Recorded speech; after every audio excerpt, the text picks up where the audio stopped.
نہیں دیتے، وہ اپنی اپنی بات کرتے ہیں، پلاٹ کا بھاؤ کیا چل رہا ہے، فلاں کا رشتے کا کیا حال ہے، اپنی اپنی بات۔ حالانکہ حکم شرع یہ ہے کہ جب میت میں چلو یا تو درود شریف پڑھو یا اللہ کا ذکر کرو، یا کم از کم اپنی موت کو یاد کرتے ہوئے چلو۔ اور جب کندھا دو تو یہ لیا یہ دیا، یہ لیا یہ دیا، یہ نہیں۔ کندھا دو تو سنت یہ ہے کہ کم سے کم جنازہ اٹھا کر ایک طرف 10 قدم چلو، کیونکہ ایک قدم چلتے ہو تو ایک کبیرہ گناہ معاف ہو جاتا ہے۔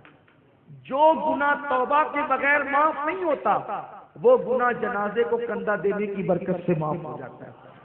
اور سبحان اللہ، کیا پیاری بات ہے، آقا کریم فرماتے ہیں اگر میت نیک ہے تو اس نیک میت کی برکت سے جتنے لوگ شریک ہوتے ہیں اللہ سب کی مغفرت کر دیتا ہے، اور میت میں آنے والے نیک ہیں تو اللہ ان نیکوں کی برکت سے میت کی مغفرت کر دیتا ہے۔